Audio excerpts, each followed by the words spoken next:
Hello बच्चों, welcome to future study point. और आज आप पढ़ेंगे यहाँ पे क्लास 10 मैथमेटिक्स क्वेश्चन पेपर 2024-25 का।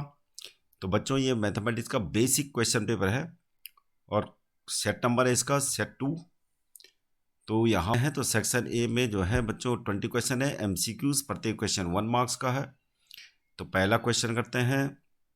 तो पहला क्वेश्चन है द 20 टर्म्स ऑफ एपी। और एपी हमें दे रखी है, इसका 20 टर्म निकालना है। तो इसका सॉल्यूशन करेंगे। तो एपी हमें दे रखी है 10√2, 6√2, 2√2 और हमें निकालना है इसका 20 टर्म्स। तो nth टर्म वाला फॉर्मूला लगाते हैं a+n-1d। तो यहाँ पर a क्या है, a 10√2 है और d कैलकुलेट कर लेते हैं सेकेंड टर्म से फर्स्ट टर्म को सब्ट्रैक्ट करके। तो कितना आ जाएगा, ये आ जाएगा -4√2। अभी वैल्यू पुट कर लेते हैं। 10√2 प्लस 20 टर्म है तो 20-1 d यानी -4√2। तो ये कैलकुलेट करके आ जाएगा हमारा 10√2 प्लस 19 मल्टी -4√2 और ये आ जाएगा 10√2। ये हो जाएगा -76√2 जो कितना हो जाएगा -66√2। तो ये हमारा आंसर होगा -66√2 यानी सी वाला सही हो जाएगा। अगला क्वेश्चन है question number 2। If sec theta minus tan theta equal to then sec theta plus tan theta निकालना है। तो इस क्वेश्चन का सॉल्यूशन होगा, हमें दे रखा sec theta minus tan theta equal to 2 और हमें निकालना है क्या, sec theta plus tan theta equal to ये निकालना है। तो जब भी ऐसा क्वेश्चन हो, मतलब दोनों सेक और टेन का माइनस दे रखा है और इसका हमने सेक थीटा टेन थीटा का प्लस निकालना है। तो ऐसे केस में क्या करना चाहिए, दोनों साइड में हम क्या कर देते हैं, जो चीज़ निकालनी है हमें उससे दोनों साइड में मल्टीप्लाई कर लेते हैं।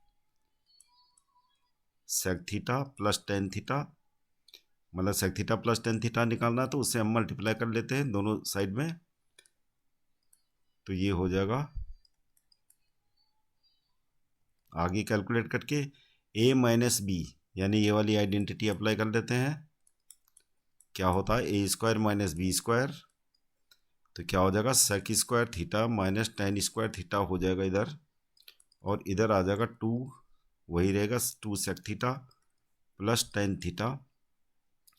अब क्या होता है sec square theta minus tan square theta क्या होता है, सेक स्क्वायर थीटा होता है 1 प्लस टेन स्क्वायर थीटा। तो ये हो जाएगा 2 ब्रैकेट में sec theta plus tan theta और इधर ये दोनों कैंसिल हो जाएगा, ये आ जाएगा 1/2 और sec theta plus tan theta की वैल्यू आ गई। तो क्या आंसर होगा हमारा 1/2 यानी ए आंसर सही हो जाएगा। Question number 3। P Q and P R tangent to the circle of radius 3 centimetres. तो दो टेंजेंट है पी क्यू और पी आर और रेडियस कितनी दे रखी है, 3 सेंटीमीटर दे रखी है एंड सेंटर दे रखा ओ, सेंटर ओ है। If length of each tangent is 4 centimetre. तो हमें 4 सेंटीमीटर क्या दे रखी है, टेंजेंट की लेंथ दे रखी है। तो पेरीमीटर ओ क्यू पी निकालना है, यानी perimeter triangle O Q P का निकालना, हमें ये निकालना है पेरीमीटर। तो इसके लिए हमें तीनों साइड पता होनी चाहिए।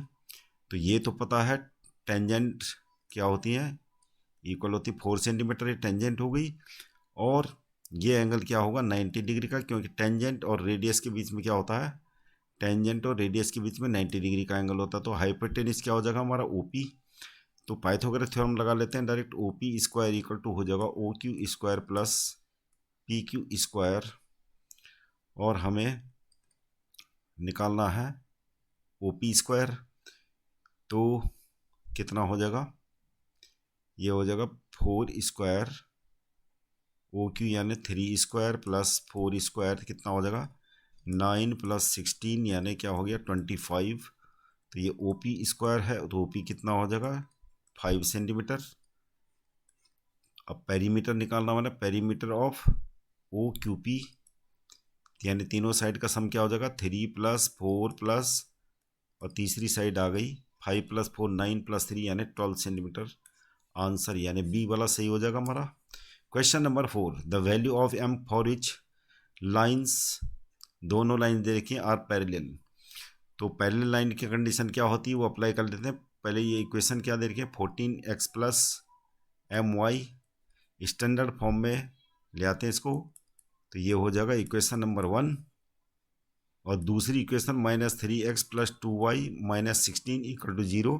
पैरेलल लाइन की कंडीशन होती है a1/a2 is equal to b1/b2 और is not equal to c1/c2। तो ये वाला पोर्शन रख लेते हैं हम। ये हो गया 14/-3 इक्वल टू b1 कितना है m अपॉन में b2 2 है, तो ये आ जाएगा हमारा कितना 28/3 माइनस, यानी m की वैल्यू कितनी आ गई -28/3। ये आंसर सही हो जाएगा C. Question number 5, if nth terms of AP is 5n-6 then it's common difference. तो nth टर्म हमें डिफाइन दे रखा है 5n-6, तो फर्स्ट टर्म क्या हो जाएगा, n की जगह में 1 रख के ये हो जाएगा -1। सेकेंड टर्म कैसे निकालेंगे, n की जगह में 2 रख के, तो कितना हो जाएगा, ये आ जाएगा 4। और थर्ड टर्म रख लेते हैं 5×3 - 6 करके, तो ये आ जाएगा 15-6 यानी 9। तो अब हमें निकालना है कॉमन डिफरेंस। तो कॉमन डिफरेंस यानी डी, इससे इसको माइनस कर लेते हैं, कितना हो गया 4 - -1 यानी 4 + 1 यानी 5। तो 5 इज द कॉमन डिफरेंस यानी सी सही हो जाएगा। Question number 6, the distance between the points. तो इसमें सिंपल डिस्टेंस फार्मूला अप्लाई करना है आपको। तो जैसे कि 2 पॉइंट दे रखे हैं 2 - 7 और -2 - 1, और डिस्टेंस फार्मूला अप्लाई कर देते हैं x1 और ये क्या हो जाएगा y1, ये x2 y2। तो डिस्टेंस फार्मूला कैसे होता है, अंडर रूट क्या हो जाएगा x2 - x1 का whole square plus y2 - y1 का होल स्क्वायर। तो x2 कितना है -2 माइनस x1 कितना है 2 का होल स्क्वायर प्लस y2 -1 है -1 यानी -7, पहले से माइनस है तो प्लस हो जाएगा ये होल स्क्वायर, तो कितना हो जाएगा -4 का होल स्क्वायर यानी +6 का स्क्वायर, तो कितना हो जाएगा 16 + 36, तो कितना हो गया √52। √52 को क्या लिख सकते हैं, √52 को फैक्टराइज कर लेंगे तो क्या होगा 13 × 2 × 2, इसका स्क्वायर रूट निकल जाएगा 2 × 2 का, तो ये बाहर आ जाएगा 2 √13। तो हमारा आंसर क्या आ जाएगा B. Question number 7, the length of arc subtending angle of 210 degree at the centre of circle is 44/3, the radius of the circle is. तो हमें क्या दे रखा है, सेंट्रल एंगल दे रखा है, यानी हमें मतलब यह क्या दे रखा है यहाँ पे, हमें निकालने आर्क की लेंथ, और ये एंगल सबटेंड करता है 210 डिग्री। लेंथ ऑफ आर्क ये हुआ है, ये निकालनी हमें। The length of arc subtending eight the centre is, तो L इक्वल टू हमें दे रखा एक्चुअली में 44/3, और हमें रेडियस निकालनी है सर्किल की। तो लेंथ ऑफ आर्क का फॉर्मूला क्या होता है, θ/360 मल्टी में 2πr, थीटा कितना है 210/360 मल्टी में 2 × 22/7 मल्टी आर हमें निकालना, और ये हमें दे रखा 44/3। 22 से 22 × 2 यानी 44 से 44 कट जाएगा, तो आर को एक तरफ लेंगे, 0 0 हो गया कैंसिल। अब यहाँ पर जो है आर को हम एक तरफ लेते हैं, तो आर इक्वल टू कितना हो जाएगा यहाँ पे 1/3, 36 ऊपर आ जाएगा, अपॉन में 21, और क्या है मल्टीप्लाई 7 ऊपर आ जाएगा, 7 3 जा ये हो गया 3 12 ये, और 3 से 12 कट जाएगा 4 टाइम्स, यानी आर इक्वल टू कितना आ गया 4 सेंटीमीटर आंसर। तो बी हमारा सही हो जाएगा। Question number 8, a card is drawn at random from a well shuffled 52 playing cards, the probability that drawn card shows number 9। तो नंबर 9 कितने होंगे, नंबर 9 कितने होंगे, यानी डेक ऑफ कार्ड्स में 52 कार्ड्स में नंबर 9 कितने होते हैं 4। तो हर एक नंबर क्या होते हैं, 4 सेट्स में होता है, तो इसकी प्रोबेबिलिटी क्या हो जाएगी, यानी probability of the number is number 9, तो इसकी प्रोबेबिलिटी होगी 4 अपॉन टोटल कार्ड्स कितने 52, तो ये हो जाएगा 1/13 इज द आंसर, यानी डी सही हो जाएगा। Question number 9, in triangle A B C P Q parallel to B C, P Q parallel to B C है, it is given that A P equal to, ये A P दे रखी है 2.4 centimetre, और P B दे रखा हमें कितना 3.6 centimetre, and B C दे रखा कितना 5.4 सेंटीमीटर, और पी क्यू हमें निकालनी है वाली लेंथ। तो इसमें क्या करेंगे हम, दोनों ट्रायंगल्स को क्या होगा, दोनों ट्रायंगल्स अगर ये दोनों पैरेलल हैं तो क्या होगा, ये एंगल इक्वल होंगे, तो दोनों ट्रायंगल्स क्या होंगे, यानी triangle A B C similar हो जाएगा ट्रायंगल ए पी क्यू के। अब सिमिलर ट्रायंगल का थ्योरम लगा लेते हैं, यानी जो चीज़ हमें दे रखी है ए पी अपॉन में ए बी इक्वल टू क्या लिखेंगे, पी क्यू अपॉन में बी सी, क्योंकि पी क्यू हमें दे रखा है और बी सी, पी क्यू हमें निकालना है, बी सी हमें दे रखा है। तो ए पी इक्वल टू क्या है 2.4, ए बी कितना हो जाएगा 3.6 प्लस 2.4 और इक्वल टू पी क्यू हमें निकालने और बी सी 5.4 दे रखा है, तो ये हो जाएगा आगे जाके 2.4 अपॉन 6.0 और मल्टीप्लाई 5.4 हो जाएगा इधर पी क्यू। अब क्या करते हैं 6 से काट लेते हैं 0.9, ये हो जाएगा हमारा कितना 2.16, तो पी क्यू कितना आ जाएगा हमारा 2.16 सेंटीमीटर, आंसर यानी डी सही हो जाएगा। Question number 10, P and P B are tangent to circuit with centre O, if angle A O B equal to 105 degree, 105 degree दे रखा है, then angle O A P क्या होगा 90 डिग्री, और एंगल ए पी बी इन दोनों को सम में निकालना है, तो इसके लिए हमें एंगल ए पी बी निकालना पड़ेगा।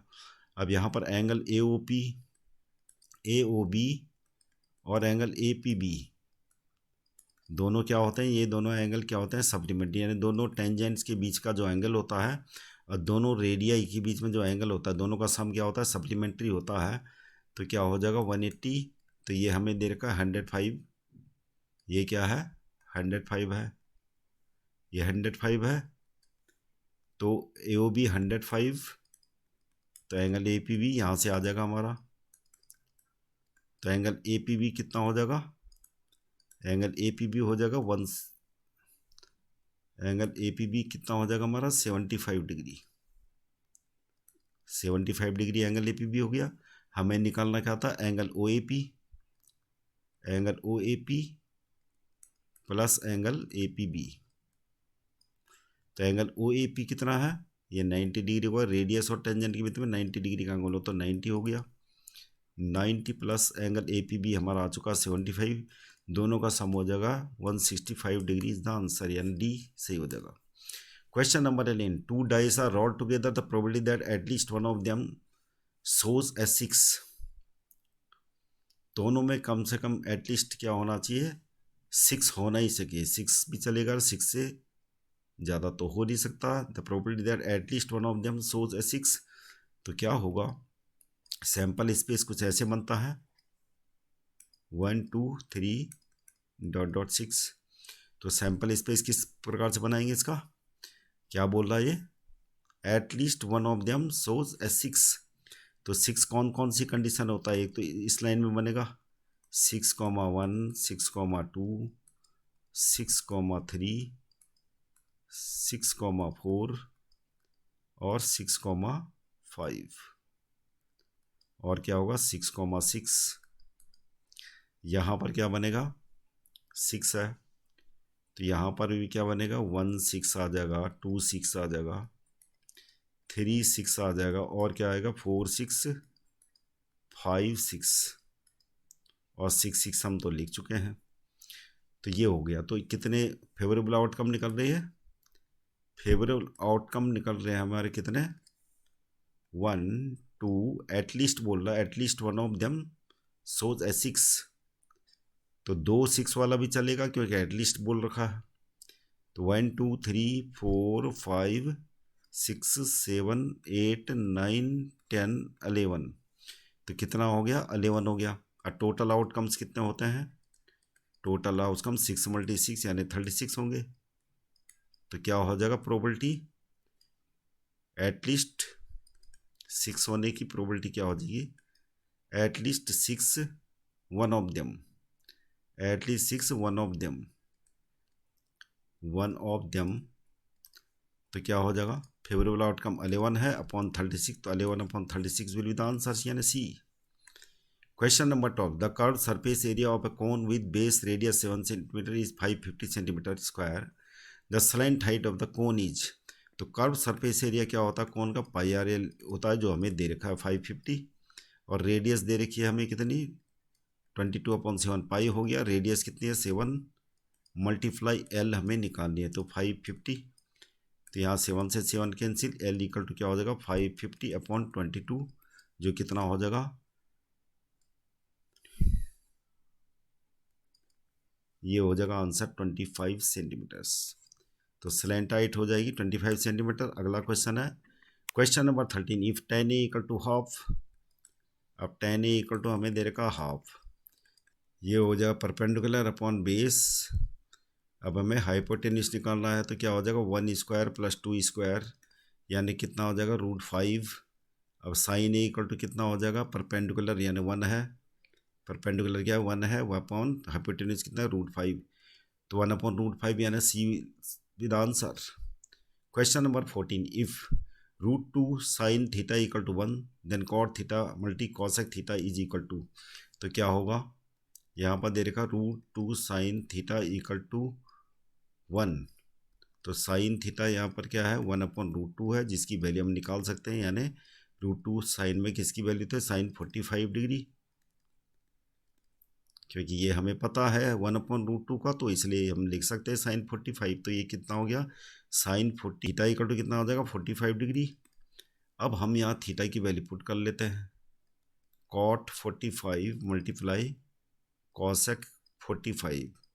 अब कॉट 45 की वैल्यू क्या होती है? 1 होती है, मल्टीप्लाई कॉसेक 45 की वैल्यू क्या होती है? √2 होती है। तो कितना आंसर आ जाएगा? √2, यानी हमारा आंसर क्या आ जाएगा? C. Question number 15। 3 coins are tossed together. The probability that only one coin shows tail. तो क्या है? 3 coins को अगर टॉस कर दें तो टोटल आउटकम क्या होंगे? टोटल पॉसिबल आउटकम हो जाएंगे हमारे, टोटल पॉसिबल आउटकम क्या हो जाएंगे? या तो तीनों में टी होगा, टेल टेल टेल, या फिर तीनों में HHH यानी हेड, या फिर क्या होगा? HHT, या फिर क्या होगा? TTH, या फिर क्या हो जाएगा? THH, या फिर क्या हो जाएगा? HTT, और या फिर HTH होगा, या फिर THT होगा। तो टोटल आउटकम कितने हो गए? 8 हो गए। तो टोटल पॉसिबल आउटकम हमारे 8 हो गए। अब हमें क्या पूछ रहा है? The probability that only one coin shows tail, only one coin shows tail, केवल एक कॉइन क्या होता है? 3 कॉइन है, केवल एक कॉइन में ही टेल दिखना चाहिए। तो एक कॉइन में टेल कहाँ पे है? एक कॉइन में टेल यहाँ पे है, और एक कॉइन में टेल यहाँ पे है, और क्या है? एक कॉइन में टेल यहाँ पे है। तो कितने हो गए? फेवरेबल आउटकम हमारे हो जाएंगे ये 3। और टोटल पॉसिबल आउटकम क्या है? टोटल आउटकम कितने हैं? 8। तो प्रोबेबिलिटी क्या हो जाएगी?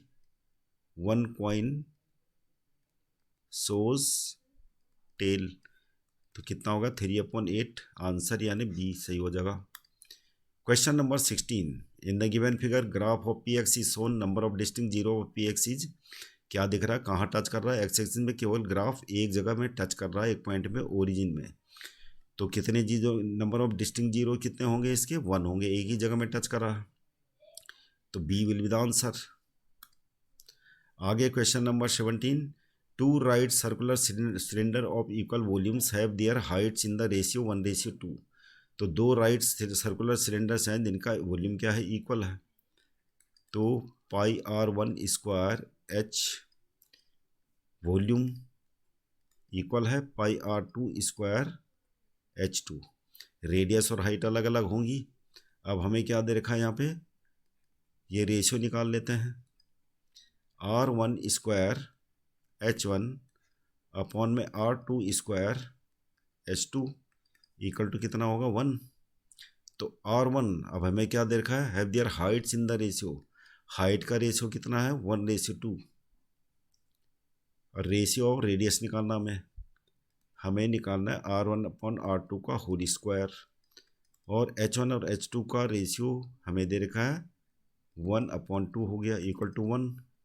R1 अपॉन R2 का होल स्क्वायर इक्वल टू हो जाएगा 2। तो R1 अपॉन R2 का क्या हो जाएगा √2। तो क्या हो जाएगा आंसर √2 रेशियो 1। √2 रेशियो 1 यानी ए वाला सही हो जाएगा। Question number 18, alpha beta are zeros of the polynomials. तो हमें एक पॉलिनोमियल दे रखा है 2x² + 5x + 1 और इसके जीरोज हमें दे रखे हैं। तो हम क्या निकालते हैं, अल्फा प्लस बीटा निकाल लेते हैं। कितना हो गया -5/2। यानी फॉर्मूला क्या होता है, alpha plus beta equal to -b/a। तो -b कितना है 5 है और a हमारा 2 है, तो इसलिए -5/2 आ गया। और अल्फा बीटा इक्वल टू आ जाएगा c/a, यानी c/a यानी c1 है और a 2, तो 1/2। अब ऐसा करते हैं, जो वैल्यू हमें निकालनी है 1/बीटा ये रख लेते हैं। एलसीएम ले लेते हैं अल्फा बीटा, ये आ जाएगा alpha plus beta.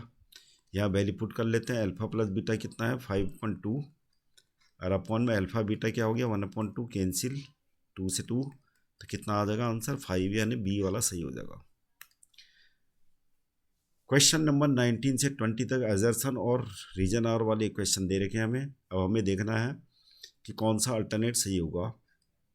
Question number 19, if E is an event such that P equal to 1/999 और P not happening of the event E दे रखा है 0.01। पहले देखते हैं चेक करके कि ये सही है कि नहीं। तो कैसे निकलता है, या probability of not happening equal to होता है probability of happening of the event. तो हमें ये हैपनिंग दे रखा है, तो ये देखते हैं ये इतना आना चाहिए 0.001 आता है कि नहीं। ये हो जाएगा 999 और ये हो जाएगा 999 -1 यानी 998 और 998 को अगर डिवाइड करें 999 से तो ये तो नहीं आएगा कम से कम। इसका मतलब क्या हुआ, इसका मतलब तो 1/1000 होता है, जबकि ये कुछ और आ रहा। तो ये क्या हो गया, स्टेट एजर्सन ए रॉन्ग हो जाएगा और रीजन आर में तो ये सही दे रखा है। तो हम क्या लिखेंगे कि assertion A is false but reason R is true, यानी डी वाला सही होगा इसका। Question number 20, assertion A median marks of students in a class test is 16, it means half of the class got marks less than 16। तो क्या मतलब हुआ इसका, मीडियन का मतलब क्या होता है। मीडियन एक ऐसी सेंट्रल टेंडेंसी है कि मीडियन का मतलब क्या हुआ कि ये मिडिल टर्म्स है। अब मिडिल टर्म मीडियन से कम होने का मतलब क्या है कि median marks of students in a class test is 16, it means half of the class got marks less than 16। तो ये बात सही है। हाफ ऑफ द क्लास क्या है, उनकी मार्क्स 16 से लेस होगी और half of the students will have the marks more than 16, इसलिए मीडियन है। तो ये बात फैक्ट है। अब यहाँ पर बता रहे median divide the distribution two equal parts, तो इसलिए जो है ये करेक्ट एक्सप्लेनेशन है। तो हमारा आंसर हो जाएगा A, this is the correct explanation, क्योंकि मीडियन जो है डाटा को 2 पार्ट्स इक्वल पार्ट्स में डिवाइड करती है। जैसे यहाँ पर मीडियन है तो number of students who got less than 16 marks and number of students who got more than 16 marks. अब मीडियम 16 का मतलब ये हुआ, तो ये हो गया। तो बच्चों अगला सेक्शन देखने के लिए चैनल को सब्सक्राइब कीजिएगा, लाइक कीजिएगा। Thank you very much for seeing this video.